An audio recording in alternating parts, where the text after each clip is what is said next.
नमस्कार दोस्तों। आज हम बात करने जा रहे हैं एक बेहद दिलचस्प और गहराई भरी किताब की, द जॉयज ऑफ कंपाउंडिंग यानी जॉय ऑफ कंपाउंडिंग। ऊपर से ये किताब निवेश के बारे में लग सकती है, लेकिन इसका मूल विचार उससे कहीं बड़ा है।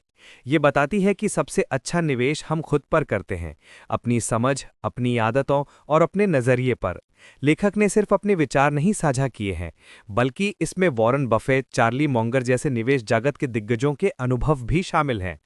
किताब दिखाती है कि लगातार सीखते रहना और दुनिया को अलग-अलग नज़रियों से देखना न केवल बेहतर निवेशक बनाता है, बल्कि एक बेहतर इंसान भी।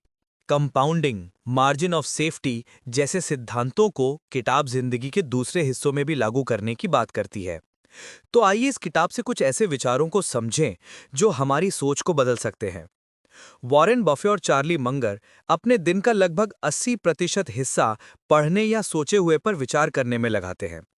बफे रोज 5 से 6 घंटे पढ़ते हैं। ये सिर्फ जानकारी बढ़ाने के लिए नहीं, बल्कि दूसरों के अनुभवों और गलतियों से सीखने का तरीका है। जैसा कि कहा गया है, जीतने की इच्छा जरूरी है, लेकिन तैयारी करने की इच्छा उससे भी ज्यादा जरूरी है। ये तैयारी आसान नहीं होती, मेहनत लगती है, समय लगता है और नतीजे तुरंत नहीं दिखते। पर वक्त के साथ यही मेहनत चक्रवृद्धि ब्याज की तरह बढ़ती है। किताब बताती है कि रोज कम से कम 25 पेज पढ़ने की आदत खुद में एक निवेश है। पर सिर्फ पढ़ना काफी नहीं, क्या पढ़ना है ये भी उतना ही महत्वपूर्ण है। किताब कहती है, ऐसी चीजें पढ़ें जो आपके वर्तमान ज्ञान से थोड़ी ऊपर हों, जो आपको सोचने पर मजबूर करें। यही लिंडी इफेक्ट की बात है। जो विचार या किताबें लंबे समय से प्रासंगिक हैं, वे आगे भी टिकती हैं, क्योंकि उनमें कालातीत ज्ञान होता है। सीखने का एक और असरदार तरीका है फेनमैन तकनीक। इसका मूल विचार है कि किसी भी कठिन विषय को इतनी सरल भाषा में समझाओ कि जैसे किसी 10 साल के बच्चे को समझा रहे हो। अगर आप ऐसा नहीं कर पा रहे हैं, तो शायद आपने खुद भी उसे ठीक से नहीं समझा है। ये तकनीक गहरी समझ की ओर ले जाती है, सतही ज्ञान से परे। अब बात करते हैं सोच को बेहतर बनाने की। चार्ली मंगर वर्ल्डली विजडम यानी दुनियादारी की समझ पर बहुत जोर देते हैं। उनका मानना है कि केवल अपने एक विषय का ज्ञान काफी नहीं। अगर हमारे पास केवल एक औजार है, तो हमें हर चीज कील जैसी लगने लगती है। इसलिए जरूरी है कि हम अलग-अलग विषयों, मनोविज्ञान, इतिहास, गणित, भौतिकी, जीव विज्ञान से बड़े विचार लें। इन विचारों का एक लैटिस वर्क, एक ढांचा दिमाग में तैयार करें और ये समझें कि ये मॉडल्स एक दूसरे से जुड़कर असल जिंदगी की समस्याओं को कैसे हल करते हैं।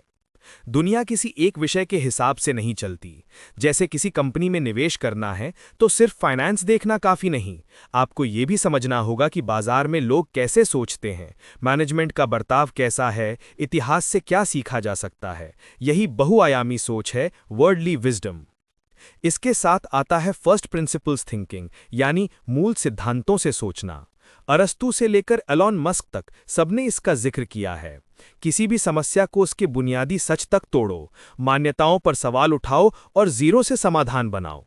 अगर आपकी बुनियाद पक्की है, तो पेड़ की शाखाएं यानी बारीकियां अपने आप मजबूत होंगी। इस गहरी सोच के लिए जरूरी है सोचने का वक्त निकालना। बर्टन रसेल ने कहा था, अधिकांश लोग सोचने की बजाय मरना पसंद करेंगे। आज के दौर में ये सच लगता है, क्योंकि हम शायद ही कभी शांत बैठकर सोचते हैं। एक रिसर्च में पाया गया कि कई लोग 15 मिनट शांत बैठने की बजाय खुद को हल्का बिजली का झटका देना पसंद करते हैं। किताब कहती है, गहरी सोच के लिए शांति जरूरी है, बिना किसी व्यवधान के। और सोचते वक्त एक और गुण चाहिए, बौद्धिक विनम्रता, यानी ये मानना कि हम कितना कम जानते हैं। सुकरात, कन्फ्यूशियस, आइंस्टाइन सब ने यही कहा कि जितना अधिक जानते हैं, उतना एहसास होता है कि कितना कुछ नहीं जानते। इसी विनम्रता से जुड़ा है सर्कल ऑफ कॉन्फिडेंस, यानी अपनी क्षमता का दायरा। महत्वपूर्ण ये नहीं कि आपका दायरा कितना बड़ा है, बल्कि ये कि आपको उसकी सीमाएं पता हों। वॉरेन बफे कहते हैं, उनके पास आने वाले 99% निवेश विचार वो छोड़ देते हैं, क्योंकि वे उनके दायरे से बाहर होते हैं। अब बात कंपाउंडिंग की, जिसे दुनिया का 8वां अजूबा कहा गया है। यह सिर्फ पैसे पर लागू नहीं होता, बल्कि ज्ञान, आदतों, रिश्तों और सेहत पर भी लागू होता है। बेंजामिन फ्रैंकलिन का उदाहरण लीजिए। उन्होंने 1790 में कुछ हजार डॉलर 2 शहरों को दिए थे, जो 200 साल बाद कंपाउंडिंग से लाखों डॉलर बन गए। छोटे छोटे कदम सही दिशा में लंबे समय तक, यही असली जादू है।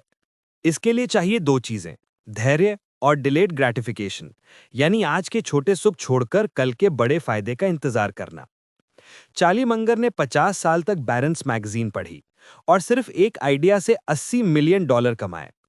जेफ बेजोस ने भी सालों तक मुनाफे की परवाह किए बिना भविष्य पर निवेश किया। इसके बाद आता है मार्जिन ऑफ सेफ्टी, सुरक्षा का मार्जिन। बेंजामिन ग्राहम का सिद्धांत था कि किसी चीज की असली कीमत से बहुत कम दाम पर खरीदो ताकि गलती की गुंजाइश रहे। बफे और मंगर ने इस विचार को आगे बढ़ाया। उनके लिए सिर्फ सस्ता दाम नहीं बल्कि क्वालिटी बिजनेस भी मायने रखता है। ऐसा बिजनेस जिसके पास टिकाऊ प्रतिस्पर्धात्मक लाभ हो, जिसे वे मोट कहते हैं। सबसे अच्छी कंपनी भी अगर गलत कीमत पर खरीदी जाए तो वो खराब निवेश बन सकती है। इसलिए ध्यान सिर्फ नतीजे पर नहीं, प्रक्रिया पर होना चाहिए। अच्छी प्रक्रिया यानी रिसर्च, एनालिसिस, रिस्क मैनेजमेंट। नतीजा हमारे नियंत्रण में नहीं लेकिन प्रक्रिया है। किताब सुझाव देती है कि हर निवेशक को इन्वेस्टमेंट जर्नल रखना चाहिए। अपने फैसले लिखना, क्यों खरीदा, क्यों बेचा, क्या सोच रहे थे। इससे हम अपनी गलतियों से सीखते हैं और हाइंडसाइट बायस से बचते हैं। फैसले से पहले प्री मॉर्टम टेक्निक अपनाएं। मान ले 1 साल बाद ये फैसला बुरी तरह फेल हो गया, फिर सोचे क्यों हुआ। इससे छिपे हुए जोखिम सामने आते हैं। किताब बताती है कि इंसेंटिव यानी प्रोत्साहन की ताकत बहुत बड़ी है। लोग इंसेंटिव्स के पीछे वैसे ही भागते हैं जैसे चींटियां चीनी के पीछे।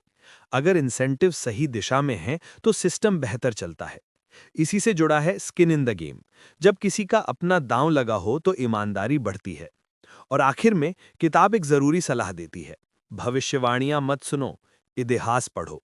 क्योंकि भविष्य कोई नहीं जानता, लेकिन इंसान की प्रवृत्ति, लालच, डर, भीड़ मानसिकता कभी नहीं बदलती। इतिहास हमें विनम्र बनाता है और याद दिलाता है कि इस बार अलग है सोच अक्सर खतरनाक होती है। पूरी किताब यही सिखाती है, लगातार सीखना, अलग अलग मानसिक मॉडल्स अपनाना, गहरी सोच के लिए वक्त निकालना, विनम्र रहना, धैर्य रखना, प्रक्रिया पर ध्यान देना, सही इंसेंटिव समझना और इतिहास से सीखना, ये सब सिर्फ अच्छे निवेश की नहीं बल्कि एक बेहतर जिंदगी की कुंजी हैं। आखिर में यही, कंपाउंडिंग का सिद्धांत सिर्फ पैसे का नहीं बल्कि ज्ञान, आदतों, सेहत और रिश्तों का भी है। छोटे छोटे सही दिशा में किए गए कदम अगर लगातार किए जाएं तो वे जादुई नतीजे देते हैं। जापानी फिलॉसफी काइजन भी यही कहती है, हर दिन थोड़ा बेहतर बनो, और यही असली कंपाउंडिंग है। तो आज सोचिए, अपनी जिंदगी के किस हिस्से में आप इस सिद्धांत को लागू कर सकते हैं। सीखने में, सेहत में या किसी हुनर में। वो कौन सा छोटा लेकिन लगातार उठाया जाने वाला कदम है जो समय के साथ कई गुना असर दे सकता है। यही सवाल हमें आगे बढ़ने की प्रेरणा देता है। धन्यवाद दोस्तों। सीखते रहिए, बढ़ते रहिए, क्योंकि यही सबसे बड़ा निवेश है। मिलते हैं अगले वीडियो में। नमस्कार।